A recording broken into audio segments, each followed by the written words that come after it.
ಆತ್ಮೀಯ ವೀಕ್ಷಕರೇ, ಮತ್ತೊಮ್ಮೆ ವಾಣಿ ಕಿಚನ್ಸ್ಗೆ ಆತ್ಮೀಯ ಸ್ವಾಗತ. ನಾನು ಈ ದಿನ ಮಾಡ್ತಿರೋ ರೆಸಿಪಿ ಏನಂತ ಹೇಳಿದರೆ ಸಿಹಿ ಪೊಂಗಲ್ನ ಮಾಡ್ತಾ ಇದ್ದೀನಿ. ನೀವು ಕೂಡ ಮಾಡಿರ್ತೀರ, ನಾನು ಮಾಡಿರೋ ಥರ ಕೂಡ ಒಮ್ಮೆ ಟ್ರೈ ಮಾಡಿ ನೋಡಿ.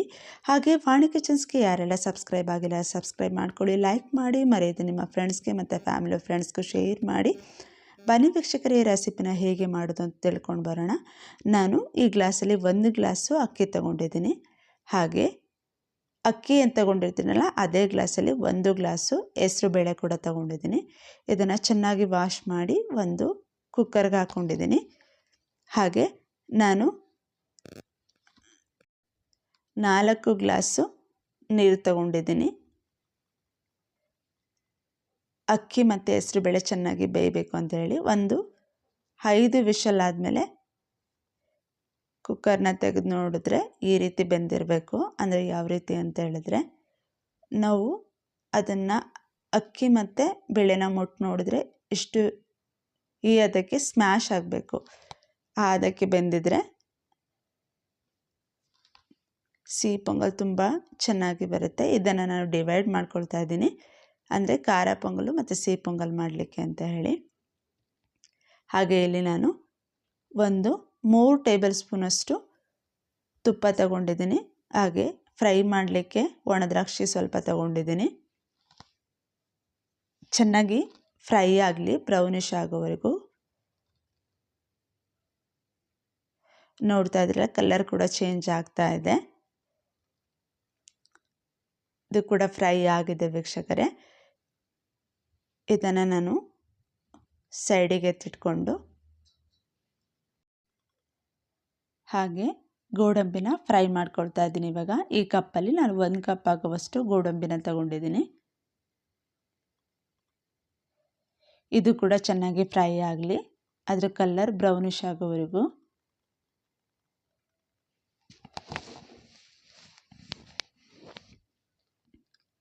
ನೋಡ್ತಾ ಇದ್ರೆ ಇದು ಕೂಡ ಫ್ರೈ ಆಗಿದೆ. ಇದನ್ನು ಸೈಡಿಗೆ ಎತ್ತಿಟ್ಕೊಂಡು ನಾನು ಏನು ತುಪ್ಪದಲ್ಲಿ ಫ್ರೈ ಮಾಡ್ಕೊಂಡಿರ್ತೀನಲ್ಲ ಆ ತುಪ್ಪಕ್ಕೇ 1 ಗ್ಲಾಸ್ ಆಗುವಷ್ಟು ಬೆಲ್ಲನ ಹಾಕ್ಕೊಳ್ತಾ ಇದ್ದೀನಿ.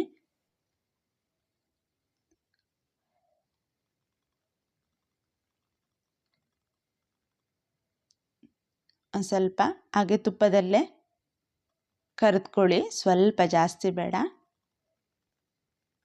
ಆಲ್ಮೋಸ್ಟ್ ಅದು ಎಣ್ಣೆ ಅಂಶ ಇರುತ್ತಲ್ಲ, ಈ ಬೆಲ್ಲ ಕೂಡ ಸ್ವಲ್ಪ ಕರಗುತ್ತೆ ಅಂತ. ಹಾಗೆ ನಾನಿಲ್ಲಿ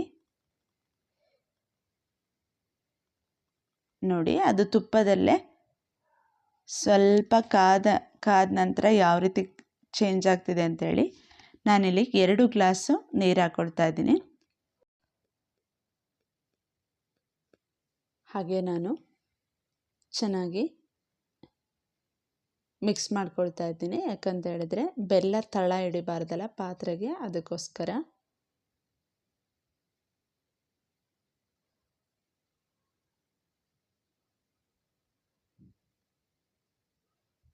ಚೆನ್ನಾಗಿ ಮಿಕ್ಸ್ ಆಗಿದೆ. ಇವಾಗ ಇದು ಚೆನ್ನಾಗಿ ಕುದಿ ಬರಲಿ ವೀಕ್ಷಕರೇ.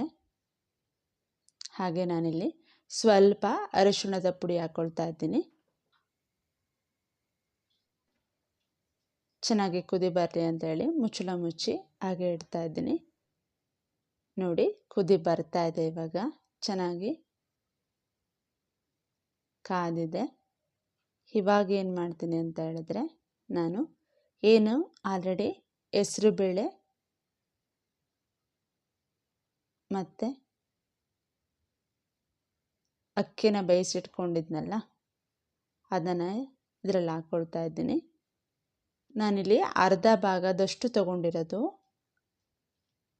ಅಂದರೆ ಅಕ್ಕಿ ಮತ್ತು ಹೆಸರು ಬೇಳೆನ ಬೇಯಿಸಿರೋದ್ರಲ್ಲಿ ಅರ್ಧ ಭಾಗನ ನಾನು ಖಾರ ಪೊಂಗಲ್ನ ಮಾಡಲಿಕ್ಕೆ ಎತ್ತಿಟ್ಟಿದ್ದೀನಿ. ನೋಡಿ, ಇದನ್ನೆಲ್ಲ ಚೆನ್ನಾಗಿ ಮಿಕ್ಸ್ ಮಾಡ್ಕೊಳ್ತಾ ಇದ್ದೀನಿ.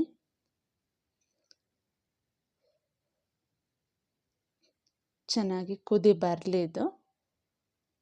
ನೋಡಿ, ಸ್ವಲ್ಪ ಕುದಿ ಬರ್ತಾ ಇದೆ. ಕುದಿ ಬರೋ ಟೈಮಲ್ಲಿ ನಾನು 1 ಹಿಡಿಯಷ್ಟು ಕೊಬ್ಬರಿ ತುರಿನ ಹಾಕ್ಕೊಳ್ತಾ ಇದ್ದೀನಿ. ಕಾಯಿ ತುರಿ ಆದರೂ ಹಾಕ್ಕೊಡಿ, ಇಲ್ಲ ಕೊಬ್ಬರಿ ತುರಿ ಆದರೂ ಹಾಕ್ಕೊಡಿ. ಕೊಬ್ಬರಿ ತುರಿ ಹಾಕಿದ್ರೆ ತುಂಬ ಟೇಸ್ಟಿಯಾಗಿರುತ್ತೆ. ಹಾಗೆ ಫ್ರೈ ಮಾಡ್ಕೊಂಡು ಇಟ್ಟಿರೋಂತಹ ಗೋಡಂಬಿನ ಹಾಕ್ಕೊಳ್ತಾ ಇದ್ದೀನಿ. ಹಾಗೆ ದ್ರಾಕ್ಷಿ ಕೂಡ ಹಾಕ್ಕೊಳ್ತಾ ಇದ್ದೀನಿ. ಇದನ್ನೆಲ್ಲ ಹಾಕ್ಬಿಟ್ಟು ಚೆನ್ನಾಗಿ ಮಿಕ್ಸ್ ಮಾಡ್ಕೊಳ್ತಾ ಇದ್ದೀನಿ. ಚೆನ್ನಾಗಿ ಕುದೀಲಿ. ಅಂದರೆ ಈಗ ಬೆಲ್ಲ ಹಾಕಿರ್ತೀನಲ್ಲ, ಬೆಲ್ಲ ಎಲ್ಲ ಅನ್ನಕ್ಕೆ ಮತ್ತು ಗೋಡಂಬಿ ದ್ರಾಕ್ಷಿಗೆಲ್ಲ ಚೆನ್ನಾಗಿ ಹಿಡ್ದಷ್ಟು ತುಂಬ ಟೇಸ್ಟಿಯಾಗಿರುತ್ತೆ. ಹಾಗೆ ಮುಚ್ಚಳ ಮುಚ್ಚಿ ಹಾಗೆ ಚೆನ್ನಾಗಿ ಕುದೀಲಿ ಅಂತ ಬಿಟ್ಟಿದ್ದೀನಿ ನೋಡಿ. ಹಾಗೆ ನಾನಿಲ್ಲಿ ಸ್ವಲ್ಪ ಏಲಕ್ಕಿ ಕೂಡ ಹಾಕ್ಕೊಳ್ತಾ ಇದ್ದೀನಿ. ಅಂದರೆ ಟೇಸ್ಟಿಯಾಗಿರುತ್ತೆ, ಸ್ಮೆಲ್ ಕೂಡ ಚೆನ್ನಾಗಿರುತ್ತೆ ಅಂತ ಹೇಳಿ. ಹಾಗೆ 1 ನಿಮಿಷ ಬೇಯಲಿಕ್ಕೆ ಇಟ್ಟಿದ್ದೆ. ಈಗ ಬೆಂದಿದೆ. ಈಗ ನೀರಿನ ಅಂಶ ಏನಿದೆಯಲ್ಲ, ಬೆಲ್ಲದ ರಸ, ಅದನ್ನು ಚೆನ್ನಾಗಿ ಮಿಕ್ಸ್ ಮಾಡ್ಕೊಳ್ತಾ ಇದ್ದೀನಿ ನೋಡಿ. ಈಗ ಸಿಹಿ ಪೊಂಗಲ್ ರೆಡಿ ಆಗಿದೆ ವೀಕ್ಷಕರೇ. ನಾನು ಗ್ಯಾಸ್ನ ಆಫ್ ಮಾಡಿ ಹಾಗೆ ಸೈಡಿಗೆ ಎತ್ತಿಡ್ತಾ ಇದ್ದೀನಿ. ಅಂದರೆ ಬಡಿಸೋಕ್ಕಿಂತ ಮುಂಚೆ ಒಂದು 10-15 ನಿಮಿಷದ ಕಾಲ ಚೆನ್ನಾಗಿ ಆರಲಿ. ಇದು ಆರಿದ ನಂತರ ನೋಡಿ ಇಷ್ಟು ಗಟ್ಟಿಯಾಗಿದೆ. ಇವಾಗ ಇನ್ನು ಬಿಸಿ ಇದೆ. ಬಿಸಿ ಇದ್ದಾಗಲೇ ಈ ಅದಕ್ಕೆ ಗಟ್ಟಿಯಾಗಿದೆ. ಇನ್ನು ಪೂರ್ತಿಯಾಗಿ ಅದು ಆರಿದ್ರೆ ಇನ್ನು ಟೇಸ್ಟಿಯಾಗಿರುತ್ತೆ. ಹಾಗೆ ಒಂದು ಮೀಡಿಯಮ್ ಅದಕ್ಕೆ ಬಂದಿರುತ್ತೆ. ಅದಕ್ಕೆ ಅಂತ ಹೇಳಿದ್ರೆ ನೀವು ನೋಡ್ತಾ ಇರ್ಬೋದು ವೀಕ್ಷಕರೇ, ಈ ಅದಕ್ಕೆ ಬಂದಿರುತ್ತೆ. ಸಿಹಿ ಪೊಂಗಲ್ ರೆಡಿ ಆಗಿದೆ ವೀಕ್ಷಕರೇ. ಈ ರೆಸಿಪಿ ನಾನು ನಿಮ್ಗೆ ಇಷ್ಟ ಆಗಿದೆ ಅಂದ್ಕೊಳ್ತೀನಿ. ನೀವು ಕೂಡ ಒಮ್ಮೆ ಟ್ರೈ ಮಾಡಿ. ಕಮೆಂಟ್ ಬಾಕ್ಸಲ್ಲಿ ಕಮೆಂಟ್ ಮಾಡಿ, ಹಾಗೆ ಲೈಕ್ ಮಾಡಿ, ಮರೆಯದೆ ನಿಮ್ಮ ಫ್ರೆಂಡ್ಸ್ಗೆ ಮತ್ತು ಫ್ಯಾಮಿಲಿ ಫ್ರೆಂಡ್ಸ್ಗೂ ಶೇರ್ ಮಾಡಿ.